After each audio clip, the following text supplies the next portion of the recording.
दिल्ली का निर्भया कांड आप सभी को याद होगा। उस कांड ने हम सभी को झंझोड़ कर रख दिया था। आप जैसे ही उस कांड के बारे में सोचते हैं, हर कोई सहर उठता है। सड़क पर लोगों ने प्रदर्शन करा, देश भर में इसको लेकर बवाल मचा था। लोग कैंडल मार्च निकाल रहे थे, प्रदर्शन हुए। कई दिनों तक न्याय के लिए लड़ाई लड़ी गई थी, क्योंकि देश के दिल्ली में इस तरह की घटना सामने आई थी और हर कोई हैरान था। लेकिन अब मध्य प्रदेश का खंडवा, जी हां, मध्य प्रदेश के खंडवा के एक गांव में भी महिला के साथ में दिल्ली जैसा निर्भया कांड हुआ है। जी हां, निर्भया जैसा हूबहू कांड मध्य प्रदेश में हो चुका है। सब मौन है। कहीं पर भी आपको तख्तियां नजर नहीं आई होगी, कहीं पर भी प्रदर्शन नहीं हुआ है। शायद संडे का एंजॉय सभी लोग कर रहे हैं, सभी जगह लोग घूमने गए होंगे। अपनी अपनी सुविधाओं के हिसाब से आजकल प्रदर्शन होने लगा है। न्याय दिलाने के लिए भी अपनी सुविधा पहले देखी जाती है।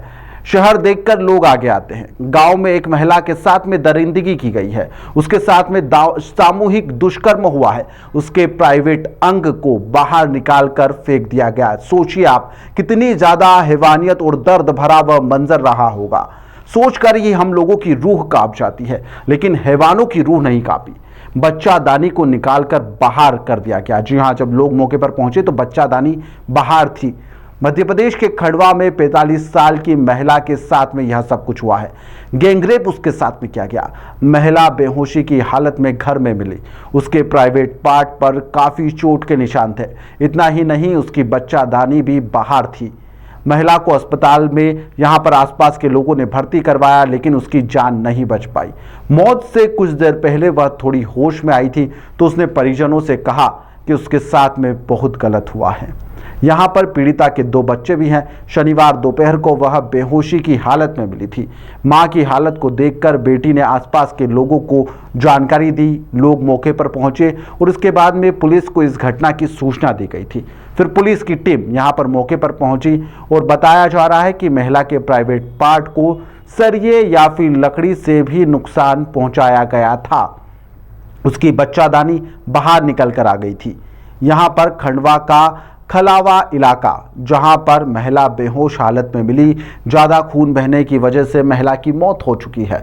महिला के साथ में ज्यादती के मामले में पुलिस ने अभी 2 संदिग्ध यानी कि सुनील और हरि नाम के 2 लोग हैं, उन्हें फिलहाल हिरासत में ले लिया है। बताया जा रहा है कि दोनों आरोपी महिला की जान पहचान के ही हैं और खंडवा जिला अस्पताल में महिला के जो एक पैनल है उन्होंने उसका पोस्टमार्टम करा है। महिला की बॉडी का मेडिकल कॉलेज की फॉरेंसिक एक्सपर्ट की निगरानी में यह पूरा पीएम किया गया है। अब शॉर्ट पीएम रिपोर्ट का इंतजार किया जा रहा है।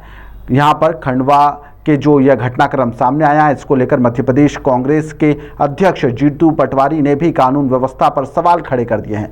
उन्होंने कहा है कि प्रदेश में गृह मंत्रालय जैसा कोई भी विभाग बचा है क्या? मध्य प्रदेश में हर रोज यहां पर 25 महिलाओं के साथ में बलात्कार हो रहा है। वहीं पर दूसरी ओर मोदी जी के स्वागत के लिए महिलाओं की फौज को तैनात किया जा रहा है, जो भोपाल में मोदी जी आने वाले हैं वहां पर। लेकिन क्या आदिवासी बहनें महिलाएं नहीं हैं? जिस तरह से उनके साथ में जघन्य कांड किया जा रहा है, बेहद ही शर्मनाक है। गृह मंत्री को इसकी जिम्मेदारी लेना चाहिए। अपराधियों को यहां पर सजा दिलवाने कर उनकी इसी जो शर्मनाक हरकत हुई है, इस पर किसी को भी चुप नहीं रहना चाहिए। वहीं पर नेता प्रतिपक्ष उमंग सिंगार भी सामने आए। उन्होंने कानून व्यवस्था पर सवाल खड़े करते हुए सोशल मीडिया पर एक पोस्ट लिखा। उन्होंने कहा है कि मध्य प्रदेश में कानून का नहीं बल्कि दरिंदों का राज चल रहा है। खंडवा के खलावा आदिवासी क्षेत्र में 45 साल की महिला के साथ में निर्भया से भी ज्यादा दर्दनाक घटना हुई है। जी हां, वैवाहिक कार्यक्रम में वह शामिल होने के लिए गई थी और जहां से लापता हो गई और अगली सुबह उसके साथ में जो कुछ जिस स्थिति में वह मिली वह बयान नहीं किया जा सकता है। इस मामले को लेकर अरुण यादव भी सामने आए। पूर्व मंत्री अरुण यादव ने भी यहां पर कहा कि कड़ी से कड़ी कार्रवाई होना चाहिए और ऐसे लोगों को सबक सिखाना चाहिए। हरसूद विधानसभा क्षेत्र ब्लॉक खलवा में देर रात 45 वर्षीय आदिवासी महिला के साथ गैंगरेप हुआ और उसके बाद बड़ी ही दिल दहलाने वाली घटना हुई, जिसमें इसके गुप्तांगों में रॉड से मार किया गया। महिला के प्राइवेट पार्ट्स और बच्चे जानी को निकाल कर फेंक दिया गया, जिससे भारी ब्लीडिंग महिला की और उसकी मौत हो गई। ये खालवा उस क्षेत्र के विधायक विजय शाह के क्षेत्र में आता है। ये वही विजय शाह है जिनको आपने हमारे देश का अपमान करते हुए देखा। और सवाल ये कि मध्य प्रदेश ऐसा प्रदेश बन गया है जहाँ पर हमारी बहन बेटियाँ सबसे असुरक्षित हैं। अगर एनसी के आप आंकड़े देखेंगे तो देश भर में मध्य प्रदेश ऐसा प्रदेश बन गया है जहाँ सबसे ज़्यादा दुष्कर्म दुराचार हमारी बहन बेटी के साथ में होते हैं। सवाल प्रदेश के मुख्यमंत्री जी से, सवाल प्रदेश के गृह मंत्री जी से है, सवाल क्षेत्र के विधायक और मंत्री से है कि मध्य प्रदेश में कानून व्यवस्था पूर्ण तरह ध्वस्त हो चुकी है। आए दिन हमारी बहन बेटियों के साथ दुराचार मध्य प्रदेश में हो रहे हैं। खालवा कांड को लेकर प्रदेश की सरकार और माननीय मुख्यमंत्री जी और गृह मंत्री जी क्या कार्रवाई करेंगे ये हम जानना चाहते हैं। हमारी मांग है कि प्रदेश सरकार को तुरंत उन आवेशियों को पकड़ना चाहिए जिन्होंने ये दुष्कर्म हमारी बहन के साथ किया है। सख्त कार्रवाई के खिलाफ होना चाहिए और प्रदेश की कानून व्यवस्था को सुदृढ़ कराने का काम प्रदेश की सरकार को करना चाहिए। खालवा में गैंगरेप का मामला सामने आया सर, किस तरह का क्या है? 23 तारीख की घटना है। हाँ, 23 तारीख की घटना है ये खालवा थाने में रोशनी चौकी के पास का एक गांव है जहां पर कि शादी समारोह में पीड़िता भाग ले रही थी। इसके साथ में हरी नाम का व्यक्ति भी था। शादी के समारोह के पश्चात पीड़िता हरी नाम के व्यक्ति के साथ में उसी समारोह में शामिल ज्योति को उसके घर पर छोड़ने के लिए गई। लगभग 6:30 के आसपास ज्योति को उसके खेत वाले घर में छोड़ा। उसके पश्चात पीड़िता हरी के साथ में हरी के घर पर आ गई। वहाँ पर कुछ देर बाद सुनील भी आ गया और हरी के घर पर सुनील और हरी और पीड़िता को देखा गया। पड़ोसी संजय है, उसने उनको शराब का सेवन करते हुए देखा। इसके पश्चात सुबह हरी की मां ने देखा कि पीड़िता जो है घायल अवस्था में उसके आंगन में बैठी हुई है। इस पर उसने पीड़िता के घर वालों को सूचित किया। पीड़िता के घर वाले आए और पीड़िता को लेकर अपने घर चले गए।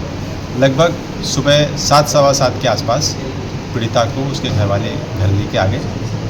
उसके बाद तब पीड़िता ने आकर बताया कि सुनील और हरी नाम के व्यक्ति ने उसके साथ ज़बरदस्ती की है। घर वालों ने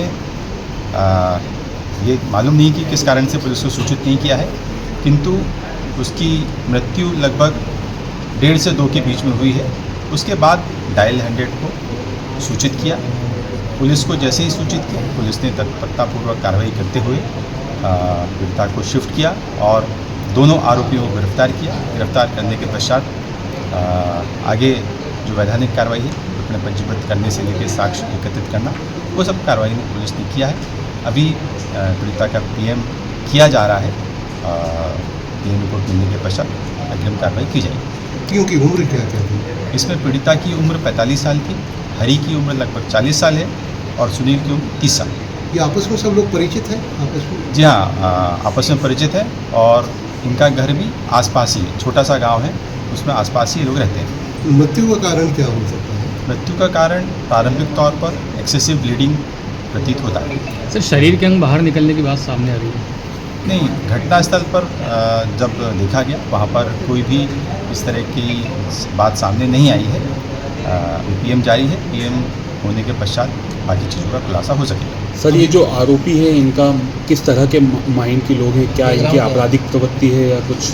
आरोपी लगभग खेती और मजदूरी का काम करते हैं। छोटा छोटा खेत है इनका और बीच बीच में जब फ्री रहते हैं तो मजदूरी काम करते हैं। और इनकी पारिवारिक स्थिति क्या है? विवाहित हैं क्या है आरोपी? हाँ, आरोपी विवाहित है। सर, मारने के लिए कोई वजह? अभी प्रारंभिक जो विवेचना है उसमें किसी भी रॉड या किसी भी हथियार का इस तरह की बात सामने नहीं आई है। सर जो अत्यधिक ब्लड बहा है उसकी क्या वजह हो सकती है? मतलब ज़बरदस्ती करने की बात जो सामने आई है, उस दौरान के घटनाक्रम में ये एक्सेसिव ब्लीडिंग हुई है और अभी इसमें इन्वेस्टिगेशन किया जा रहा है। इसमें सर ये पेट पे लात मारने की बात किसी आरोपी की है? हाँ, अभी प्रारंभिक जो पूछताछ है उसमें लात मारने वाली बात भी सामने आ रही है, पर जब पीएम रिपोर्ट मिलेगी उसके पश्चात और भी चीज़ों का खुलासा हो सकेगा। इसमें आरोपी गिरफ्तार होंगे? आरोपी गिरफ्तार। इस घटना के बाद क्या ही बोले, किससे बोले, कौन सुनवाई करेगा और क्या सुनवाई हो पाएगी? महिला को न्याय मिल पाएगा? आरोपियों को सजा भले ही हो जाए, लेकिन क्या उसकी जो जान है और जो उसकी इज्जत है वह वापस मिल पाएगी? कानून का खौफ आखिर इस जो वहशी दरिंदे हैं उनमें क्यों नहीं है? क्या पुलिस कर रही है? यह सवाल खड़े नहीं होते। इस सवाल को हम बार बार उठाते हैं, लेकिन यहाँ पर जिम्मेदार बस आश्वासन देकर चले जाते हैं। तस्वीरें बदलना चाहिए। इस तरह की घटनाओं को बिल्कुल भी बर्दाश्त नहीं किया जाना चाहिए। जो दर्द उस महिला ने सहा है वह दर्द ऐसे दरिंदों को देना चाहिए। यहाँ पर उन्हें भी वह दर्द देकर मौत के घाट जरूर उतार देना चाहिए। इस खबर को लेकर अपनी राय हमें कमेंट बॉक्स में जरूर दीजिएगा।